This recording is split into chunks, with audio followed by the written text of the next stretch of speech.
Okay, good morning and welcome to the Hokyoji Sunday Dharma Talk. Today I'm introducing Reverend Jushin Stephyn Butcher, who started his Buddhist journey over 25 years ago in the Tibetan tradition. He found his way to Hokyoji, where he became a student of myself, Dokai Georgesen.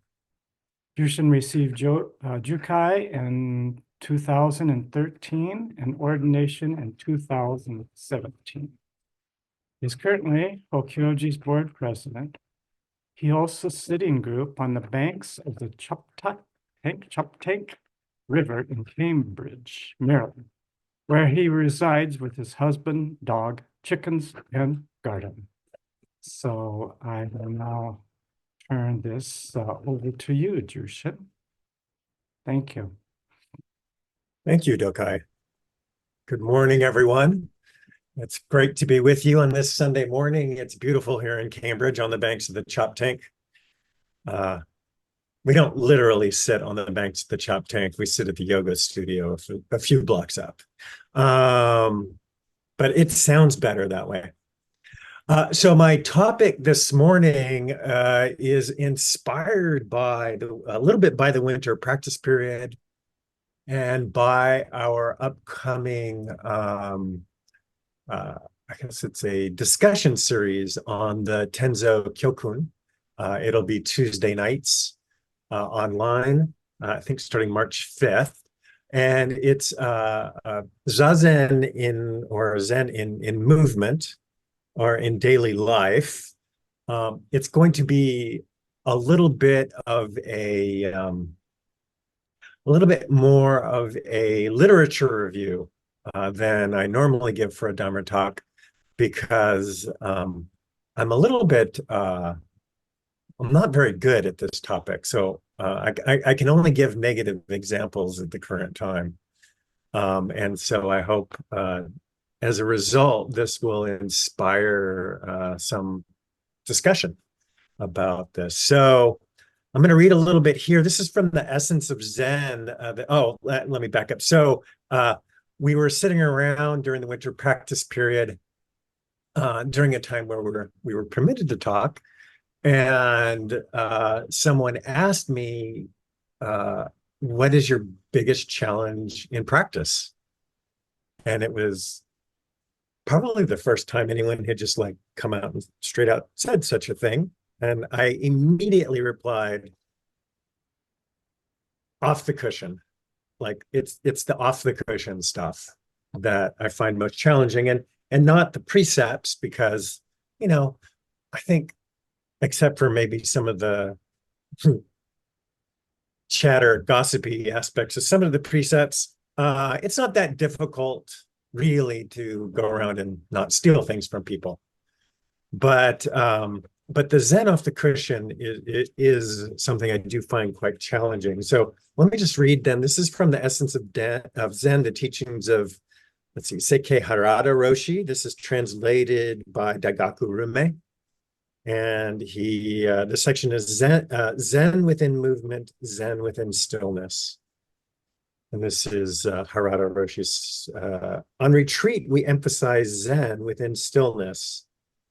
Yet when we return home, it will be necessary to emphasize Zazen within movement.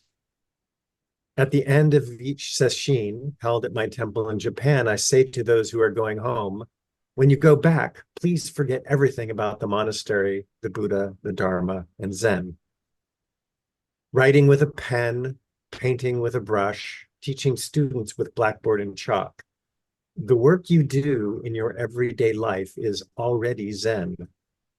This means that if in your work in daily life, you try to use what you have heard here or the knowledge of Zen you have gained by listening to a teacher, this will result in putting another head on top of the one you already have. It is enough simply to put your whole body and mind into your work. In that way, by absorbing yourself and forgetting yourself, you are in samadhi. This is Zen within movement.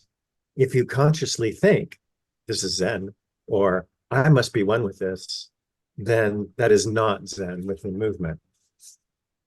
So I got during the winter practice period, I got a little bit behind in my schoolwork. I have two jobs. My day job, I'm sort of a software engineer, AI engineer for in financial technology, fintech, and at night I teach at Johns Hopkins, and I have to answer student emails while the semester is going, but I don't do any grading during, like, if I'm away in a practice period.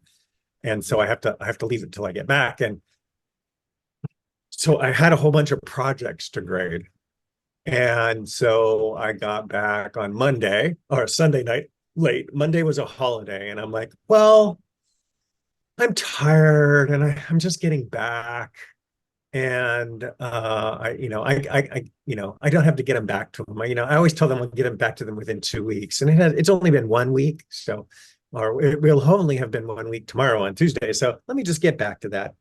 And then I play the little game. Well, there's 30 students in my two sections, and I go, well, if I just grade 5 a day, like I just grade 5 a day, that'll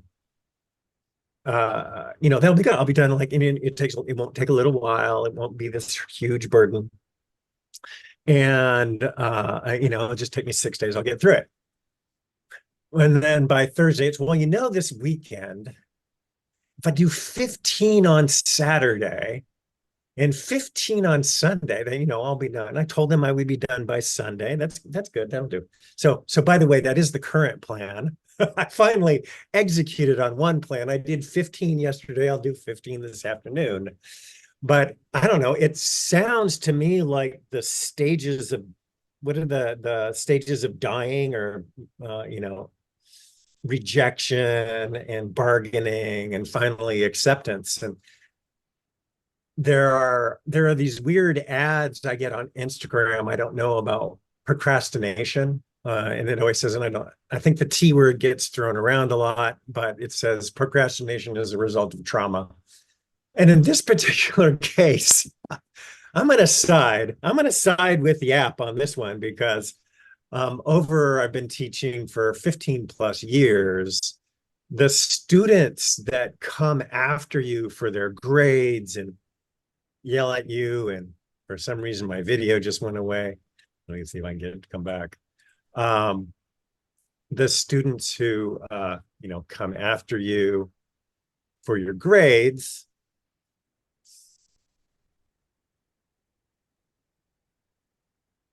well, maybe we'll come back in a minute.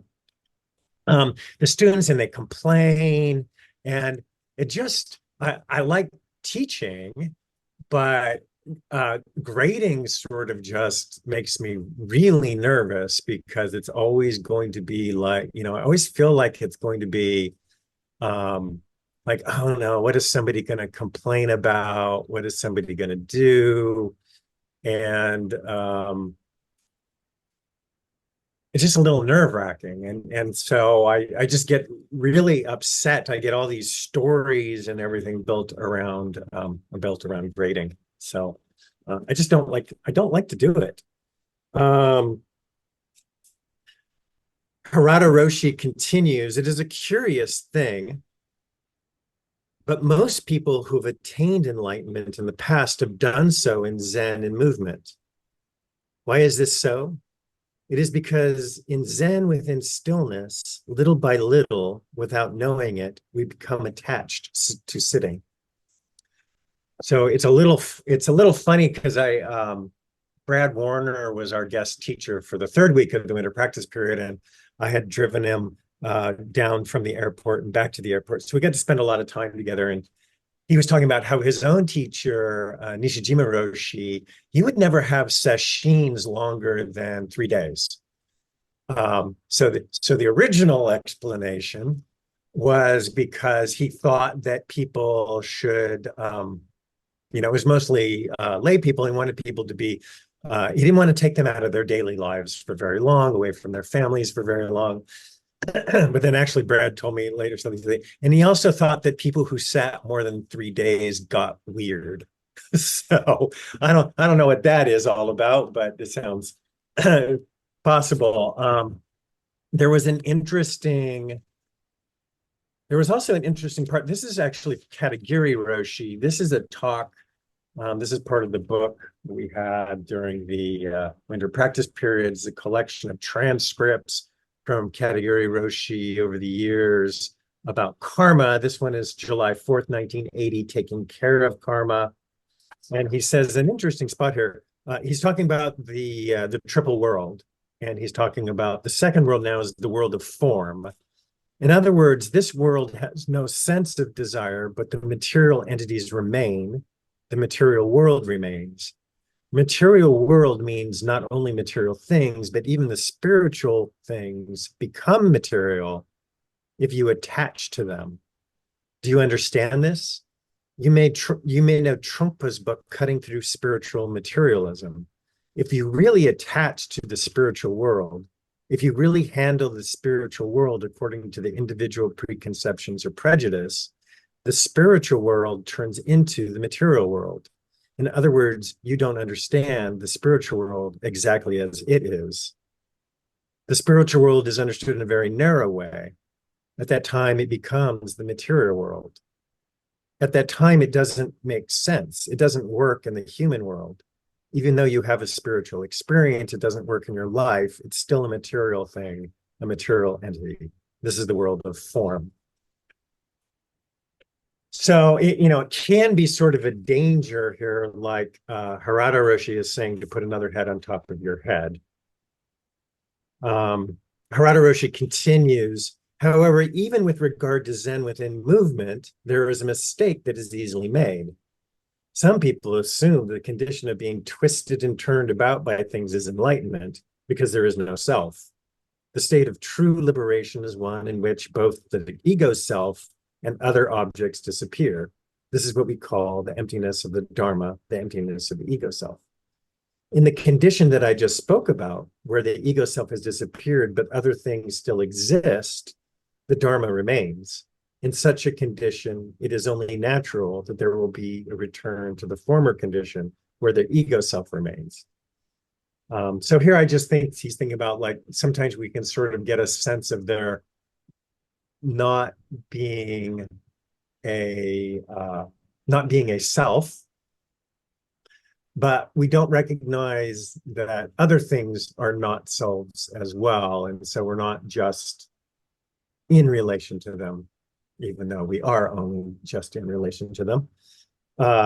And then, so he continues here. This refers mainly to Zen within movement. It's a little dated for homemakers, or we just have people doing homemaker work. This is work around the house, such as cooking, washing dishes, cleaning the house, doing the laundry, and so on, to throw your body and mind into these things and really do them with all your might in the practice of Zen. There are some people who think that practicing Zazen is more important and valuable and who look down on cooking and cleaning. But I would like you to realize that this way of thinking is greatly mistaken.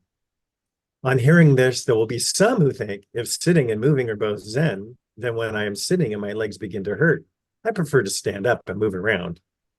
In this way, they become negligent about practicing Zazen. Please be aware that this is clearly a case where the person has unknowingly become attached to Zen within movement. In the same way, it is possible to become attached to practicing Zazen without being aware of it. I have said enough about Zen and stillness, so I think you understand. Nevertheless, there are some people who do not feel settled unless they are sitting. This is a condition in which a person is still not free.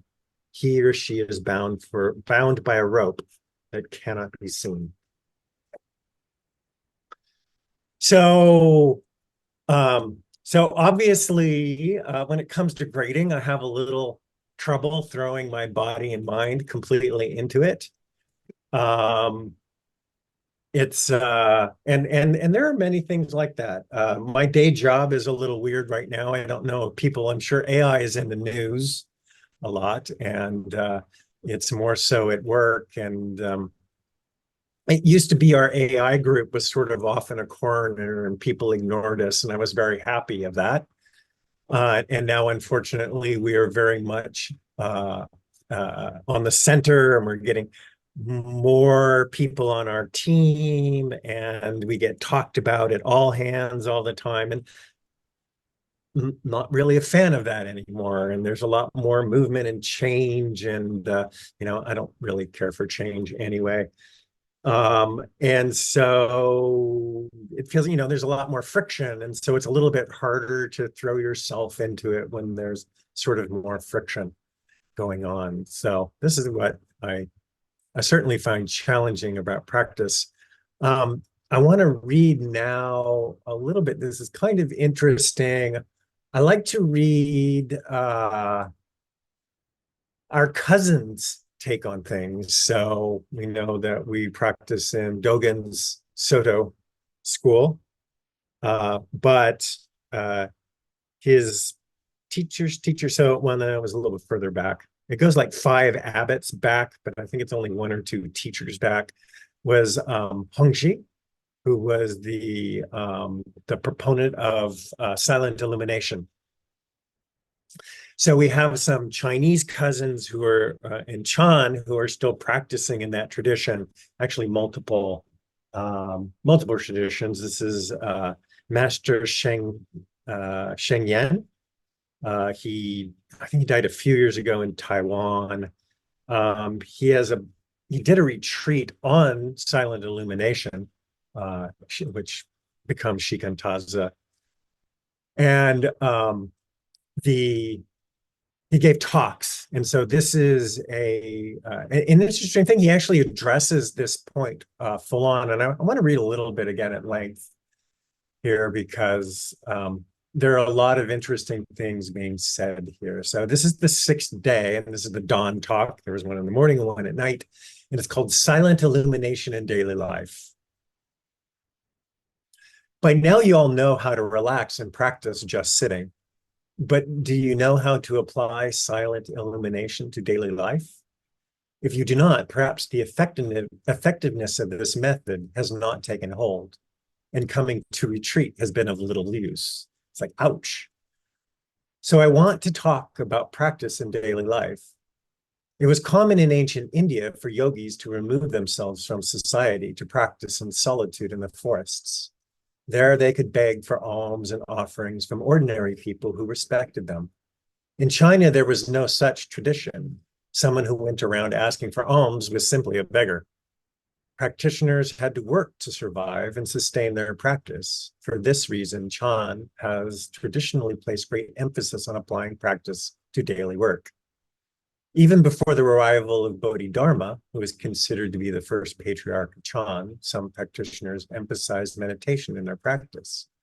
By the time of the 4th and 5th patriarchs, self-supporting communities were established in which both work and meditation were emphasized.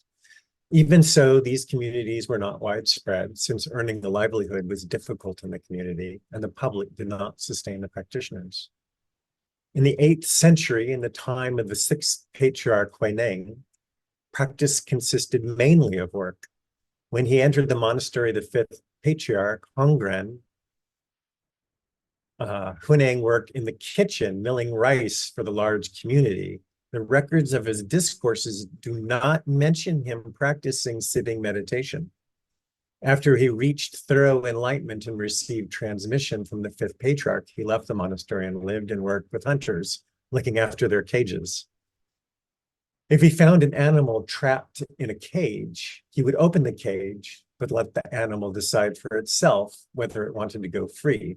Because he felt obliged to the hunters for his livelihood, he didn't intervene further, which is sort of an interesting way of slicing that one. He goes on to say, and this is kind of interesting, I have a disciple who was an accountant before she became a nun. When we made her the center's accountant, she complained, Shifu, I have left home and become a nun to do serious practice, and here I am counting money again. And I told her this is very different. Before you did it for yourself and your family, now you're doing it for the Sangha, the Buddhist community. And because there is no self-interest, no profit, no benefit, no harm in your doing this job, this is genuine practice. Your mental attitude is also very different now. Before you came to the Dharma, your mind was chaotic, wandering here and there during work. Now you can attune and refine your own mind in the midst of business. You are offering your abilities to the Sangha. If that's not practice, what do you call it? And the same is true of all of you. Before you encountered the Dharma, you had no practice, and your daily lives were filled with stirred up emotions and wandering thoughts. After coming across the Dharma and learning silent elimination, you will be different when you go back. Work will become your practice no matter what task you're engaged in. Wherever you are, you will be ready to regulate, attune, and refine your mind. On the one hand, you are practicing, and on the other, you're interacting with others while maintaining a stable mind. Wherever you are, that will become your practice. So again, this can be a little challenging, and I simply refer back to the changes at work here, where, for a long time I was very spoiled because it was just my boss and I. My boss didn't like it because bosses like to have more people to boss. And to be fair, my boss he wasn't that kind of boss. He wasn't a bossy boss. But he definitely he's a little younger than I am. And he still has career ambitions, and managing one person is not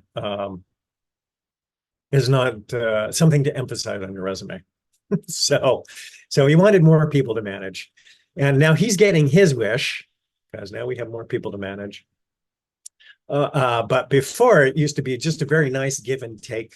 From him, we would talk about things. We'd talk about technology, how we're going to solve this problem, what should we do, how we're going to evaluate it. And it was very nice because we get along very well, and we have similar quirks. Our quirks align. And they say is you can never find anybody without baggage. You just need to find somebody whose baggage matches yours.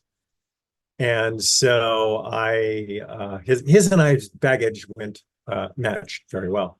But sort of the new members on the team, it sort of doesn't it doesn't quite match, and so it's sort of a new thing. It's sort of so again, it's certainly an opportunity for practice, but I wouldn't say that I wouldn't say that I am killing it. So Master Yen goes on to say, talking about the section as silent illumination at work. When we eat, we should just eat. When we sleep, we should just sleep. When we sit, we should just sit. When we work, we should just work. Saying this is one thing, doing it another. Amen, brother? So I ask you, where is your mind when you do these things? Let's consider how this applies to working. To practice silent illumination means putting body and mind to the task at hand.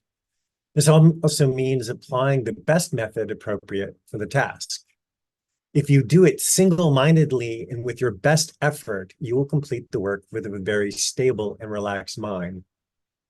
I really like this next line too. You should approach the task with a plan that takes into account the past and future.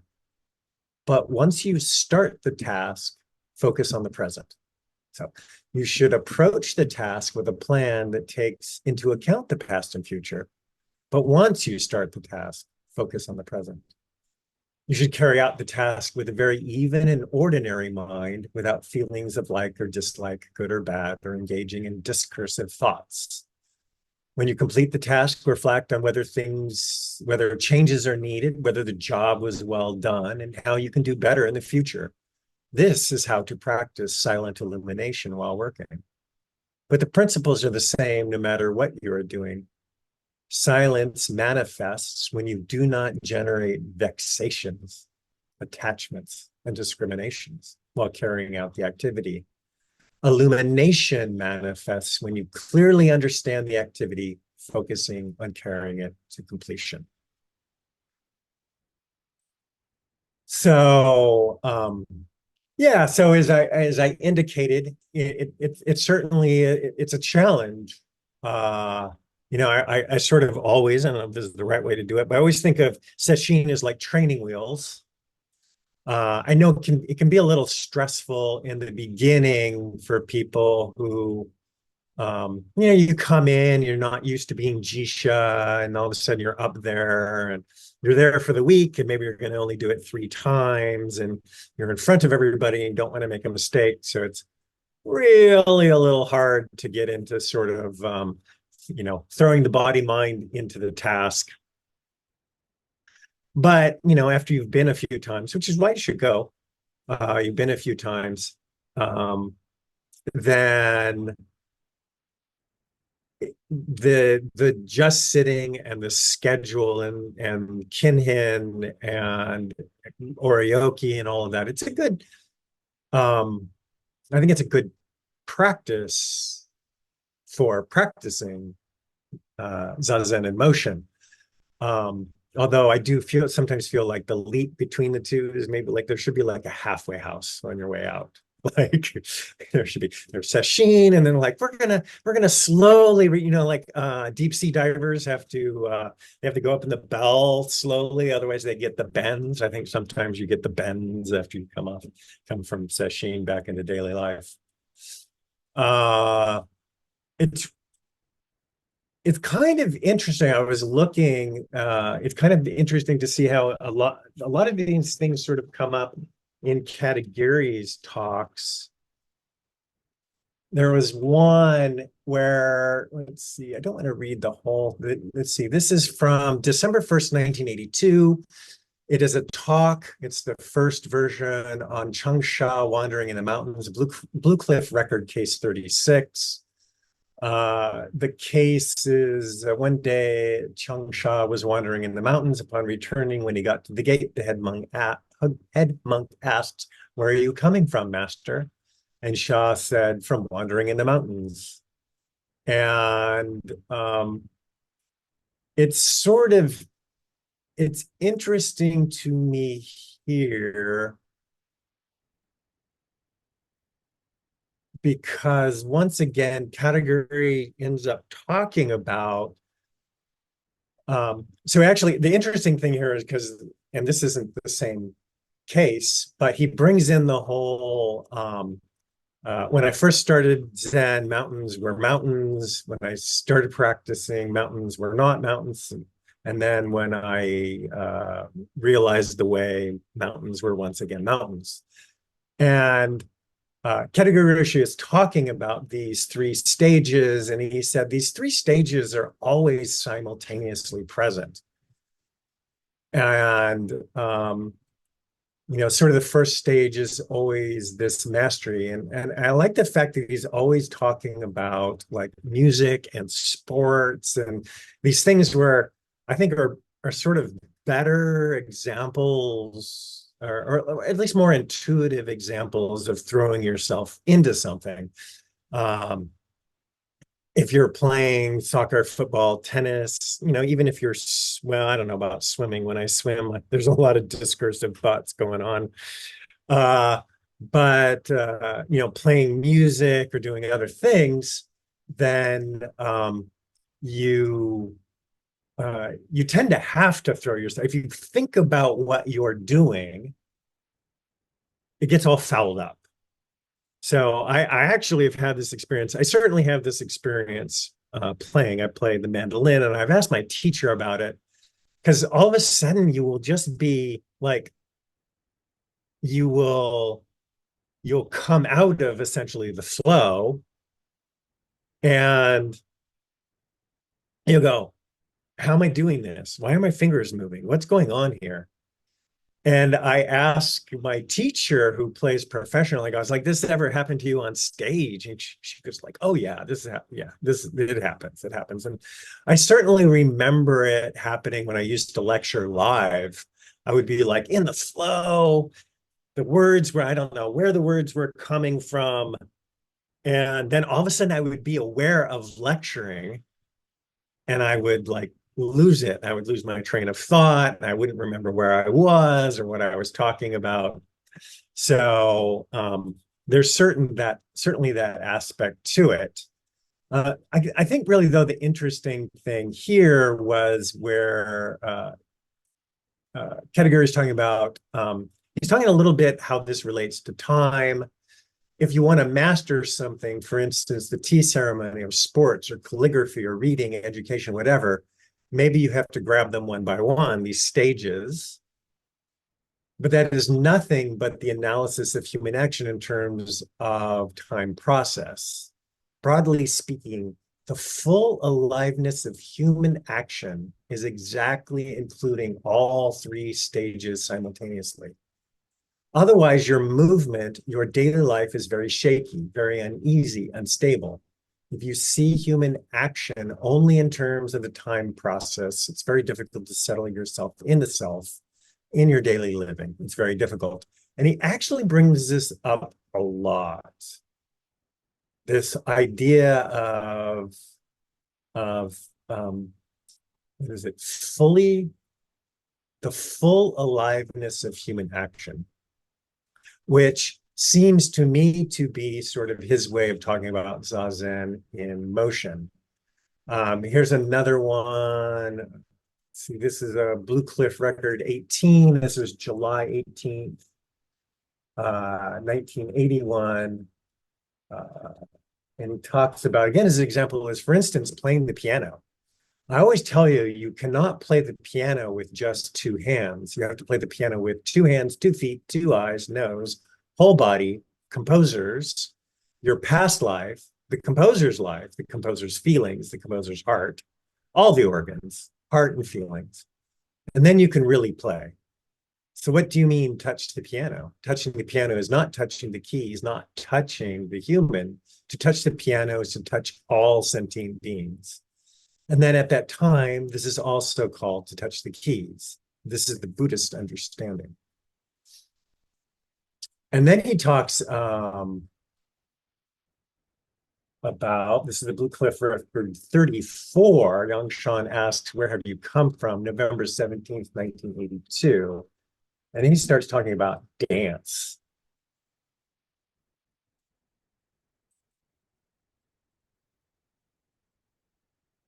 And it's an interesting thing because he juxtaposes being truthful with dance. So, but within this world, it's pretty hard to find a truthful man. It's just like the form of dance.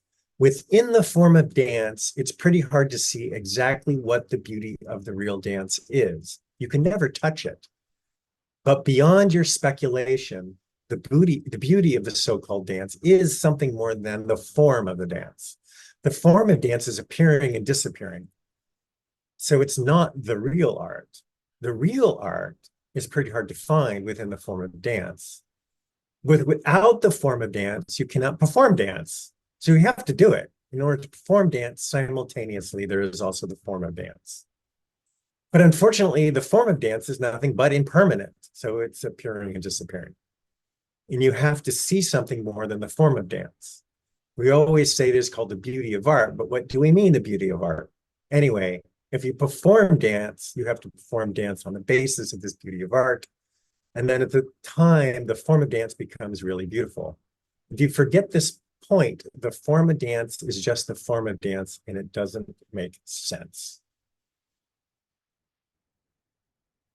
So this is in response to the koan. So let me see, I didn't read the part of the koan. Yang Shang asked the monk, where have you just come from? And said, Mont Lu. And that's what Roshi is talking about. So the monk said Mount Lu, and that means from Japan. So are you a ballerina? Yes. Or why do you dance? Yes. Well, I just do the performance. But within the performance of dance is pretty hard to find the truth. And he talks about dance a lot. Let's find, there's one more.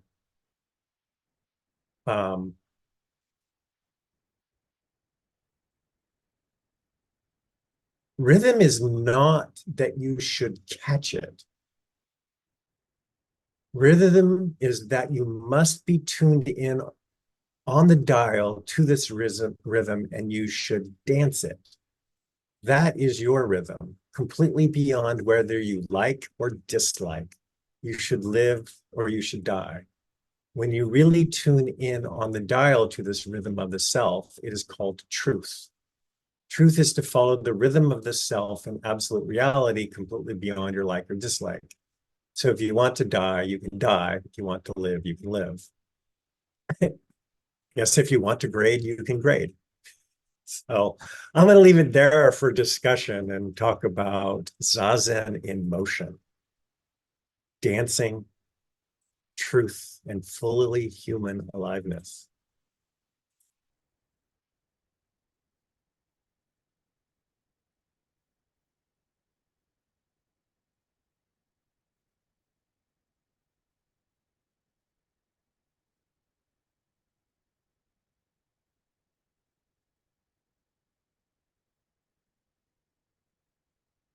Rushin, you can't disappoint.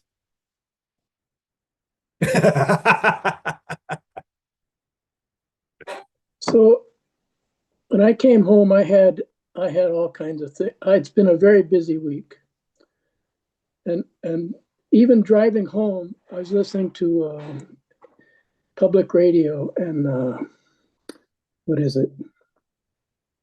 Oh, I don't some poppy quiz show, right? Oh, wait, don't tell me. And I'm thinking, man, these people are so negative. These people are so nasty. Why is everybody so nasty? Because nobody was nasty during practice period. People were nice to each other, and this is entertainment, being nasty. And then one of the things I had to do was get my driver's license renewed. So I went to the DMV, and I was expecting maybe 40 minutes, maybe an hour. It was 2.5 hours, and people were grumbling, and they were being so negative. And I'm sitting there being quiet, and I'm thinking, oh, this is really familiar. Just sitting here being quiet. This is kind of nice. And then everybody is being so making it into suffering of being there. And it's like, no, this is very similar to what we were doing in practice period. We're just sitting here being quiet. And there was a mom there who I have the utmost respect for. And she had a 2-year-old and a 1-year-old. And they were very energetic and they were very entertaining. And thank goodness for them, because it lifted the whole room up. But it's like, wow, everywhere you go, you got to take these 2 kids with you, and it's got to be trouble. But they were very funny. So it's like, what do you make of this everyday life? You got to go to the DMV. Are you going to make it miserable? Are you going to just tell these stories about government and blah blah blah? Or are you just going to sit there and be quiet? It's like everybody has that choice. How to engage, how to move through all these appointments I had all week. So trying to catch up on my life that was away for a while. So that's what I have, the DMV. That is the perfect place for practice. Although I do find after sessions, I normally like waiting in lines just automatically becomes very like if you spent a lot of time basically watching a wall, waiting in a line at a grocery store is actually amusing. It's entertaining.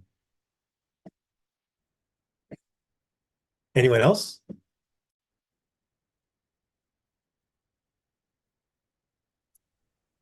Hi, Jushin. Or am I interrupting someone? No. Okay. It's great to see all of you, and then there's some black screens with just names on them right in front of me. So you as well. And thanks, Jushin. I will say you bring up so many points, ideas, and really good stuff. I could identify so much with it, and within the sort of stream of consciousness, it's great. I had a reaction to your what you said about, attaching to the spiritual world, and then it becomes this materialistic world that was kind of hit me, because I've only recently, in the last maybe 3 years, I have been going to sessions, and I did, weekend, but I've done a number of shorter sessions. And for me, what I have found since I've really adopted Buddhism is that they're really helpful for me in my daily life. I mean, it's been a kind of a powerful change. There's a certain stress that I've had during sessions with just sitting, because I'm kind of an impatient person. I like tasks and I like to move. But I guess I've been okayed to walk too, to do walking meditation. So I feel, good with that. But it has, so then you bring that up, I'm thinking, well, am I getting attached to because there's a certain security with being in a session. Everybody's the Sangha, everyone's together, true in their own world in a way, but there's this uniformity. We do everything together, and so there's a real comfort to that for me, and a security around it. And I think that's the beauty of a Sangha, even if it's for a few days or a week. So my question is, so am I attaching too much to that? Like when does becoming a spiritual, the attaching to the spiritual world, become materialistic and shouldn't do that. I'm just curious. That's a curious. I don't think it's that. Well, it can be a little bit that. So I'll back up a little from, certainly Trungpa is coming from the Tibetan tradition, and certainly the collision of Western culture with Tibetan Buddhism. I remember having practiced in that tradition, there is this thing where everything becomes auspicious. Oh, that's auspicious. Or that's that, and you're wearing malas, and and then, well, no, I got to wear 2 malas, and no, I've got to wear 3 malas, and you're all of a sudden you're dressing like the Dharma king, walking around, and that's certainly one aspect of spiritual materialism. So I think it's more of a problem the other way around. Not a problem, but certainly an issue where if it makes your, quote, daily life more stressful to say, well, if we were all a Sangha, then that's the attachment. And I mean, it's okay to have, when you're in sesshin, to enjoy sesshin and the Sangha and everything as it is. But when you leave and you go, well, this isn't the way it would happen on sesshin, and I was so much calmer then. And I think that's the attachment. And I think that goes to Harada Roshi saying, like, when you say, well, I should be a Zen programmer, and it's like, well, no, just fully be a programmer, and the Zen part will take care of itself. So I think that's sort of the attachment where you kind of turn it on. I was trying to think. I always think about this with the auspiciousness thing. I always think the guy was a jerk too, but it's I don't know, it's 2 monks or something. I forget the exact story, but one says, "What a beautiful sunset." And the other one says, "Yes, but ashamed to have said so." And I was like, yeah, okay, but you just made it worse. But boy, you should have like waited. You should have waited. Say, maybe we could have just enjoyed the sunset rather than making the guy feel badly on top of the fact, So, maybe one needs to be a little more skillful in the way you deliver teachings. But yeah, there is that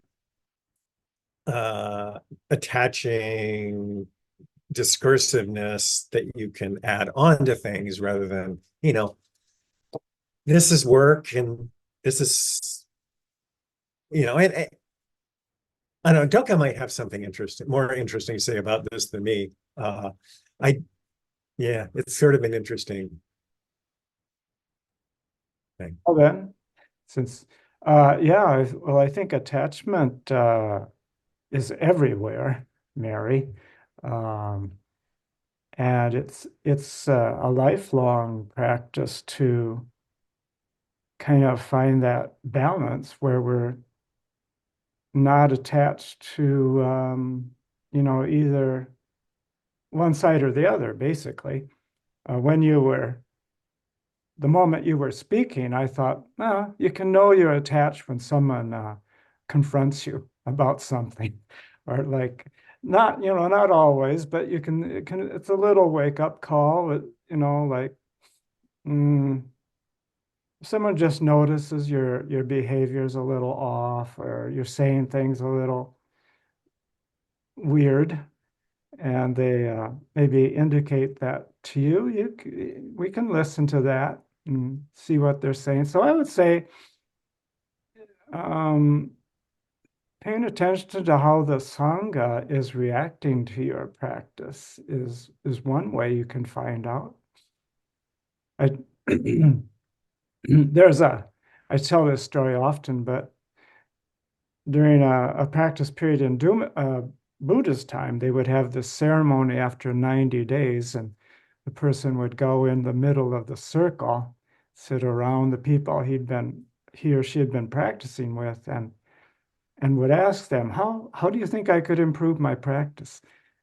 So no, I've never yet put that practice into Hokyoji's practice, but if you could imagine, it would be you're kind of putting yourself in the hot spot to find how you might have offended people through the 3 months, or said things that were a little disruptive or something like that. And that probably indicates some kind of attachment somewhere to something.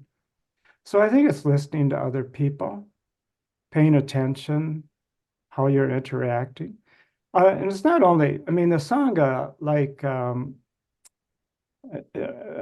I think you said, is we try to make it a very safe and secure place. And yet sometimes, issues come up that don't make us feel, and we have to explore that, talk about it.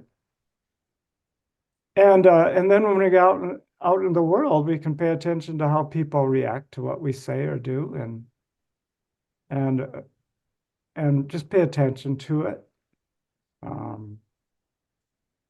and examine it.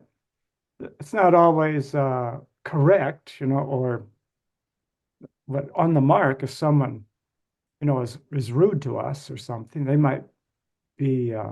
So you just have to evaluate it. But if we say something really, really sweet to someone, maybe they say, "Oh, I'll be quiet," or maybe we're kind of living in some kind of fantasy world created by too much looking at the wall. So anyway, that's it's kind of more practical. It's not so I don't know when we can figure it out, how we know how too much, except from our interactions with other things and people. I think that's the only way we figure it out, because we can't actually see it ourselves. So that's my impromptu response to your question. I hope it helps somebody. Thank you. I think Phoebe has something to say. Well, it's not directly related to what you're now discussing, but it's about life and practice. Like many people, including me, have had this conflict of thinking that practice was just what you did formally in the Zendo, and the rest of life was something else. And so this could result in some conflict. Like I would feel, I was working full time and I had 2 kids, and I would feel guilty for not spending more time at the Zen Center, because I thought that's where I should be. And Shohako Okamura said to me, this is something we all know, but it helps when somebody says it. Well, he said, your Sangha is whoever needs you the most. And right now, that is your family and your patients. And so it expanded my view quite a bit. And I started to be able to see my life as practice and not something separate from it, something related to this is someone related to me once, a conversation between 2 practitioners, and one said, it really bothers me when people use their family or their children as an excuse not to practice, because they're too busy with their family. And the other person said, well, what really bothers me is when people use practice as an excuse not to parent. So, anyway, life is practice.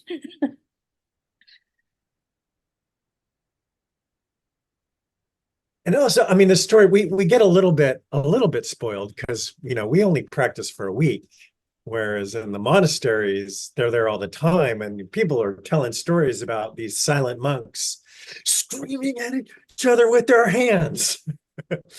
And so, yeah, it's not all goodness and light, 24/7, 365 in the monastery either.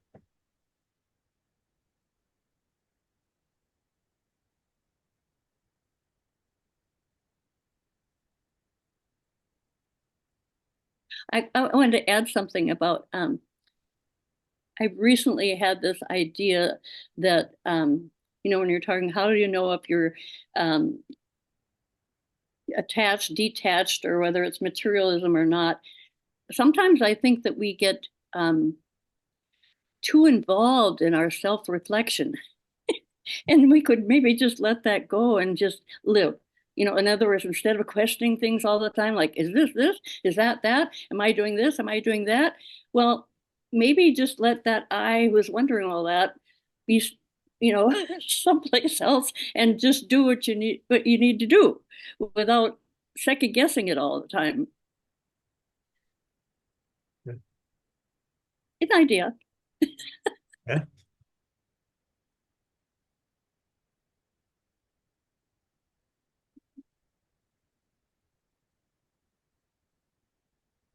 It's especially hard in the modern era, I think. I was listening to a podcast, as I want to do when I'm traveling, and they were talking about, there was a number of things, but the biggest one now is it's actually called it falls under the paradox of choice, where the more choices you have, the more unhappy you are, because you are always afraid of the choices you didn't take.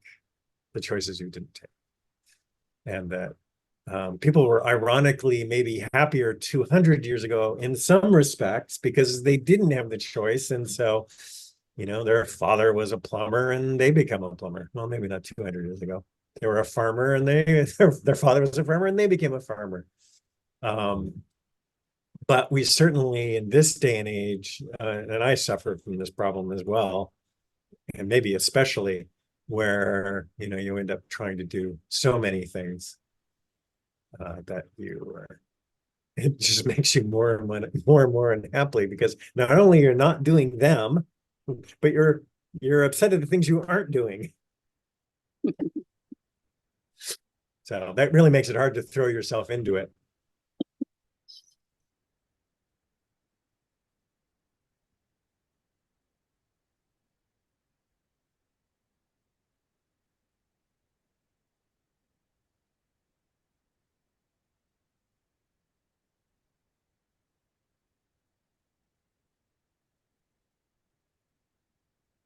Hi, Paul. It's Speaking of people we can't see, it's like, Mary, go into the other room.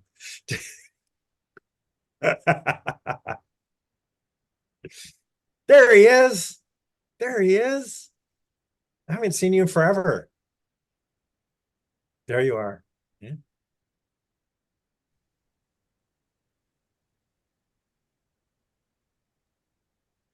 Are there any closing questions or comments in our last few minutes of this session?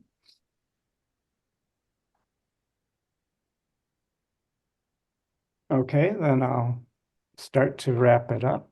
Thank you so much, Jushin, for sharing your thought, your feelings on Dharma, your showing Dharma with us today. I'm going to give some announcements about upcoming events. So nothing physically is happening at Hokyoji until April 11th. However, on April 6th, we're having a Hokyoji annual membership meeting, and I'm certain that's going to be in Minneapolis. Am I correct about that? Okay, that's true. So those of you who are in the cities maybe could think of coming by. I think that's a Saturday. We are going to have, starting, this is something we haven't done for a long, long time at Hokyoji, is having a class on Tuesday evenings. It's going to be starting on March 6th, and it's going to be led by Gentle Dragon, Unru Laura Kennedy, and she's teaching on, Japanese title is the Tenzo Kyokun, which Tenzo means cook, and I've heard the book translated as instructions for the cook. So it's very, very good text. I really appreciate that text.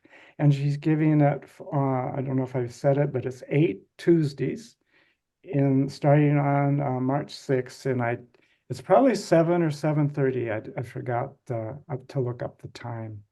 So anyway, that should be a good class. And I'd like to encourage people to consider joining that class.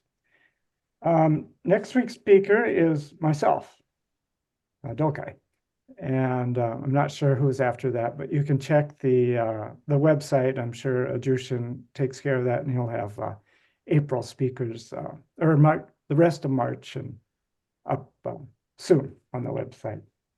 And that's all. Pardon me? Joe O will be the speaker on the 10th. Oh, okay. All right. Okay, then I think we'll close with the 4 vows, and I'm under the impression, I'm going to do a little test. Someone tell me if they can hear a sound. You're all looking blank. That's my makeshift bell that's not working. I think it's a wine glass and a knife, but so anyway, I probably don't have like the right sound set on Zoom. In any event, we will now close with the 4 vows, and there won't be the ringing of a bell afterwards. So, beings are numberless. I vow to free them. Delusions are inexhaustible. I vow to end them. Dharma gates are boundless.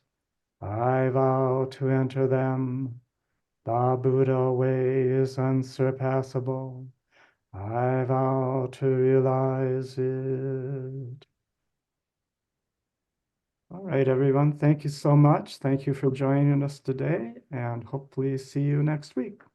Bye-bye. Thank you. Yeah. Bye-bye. Bye.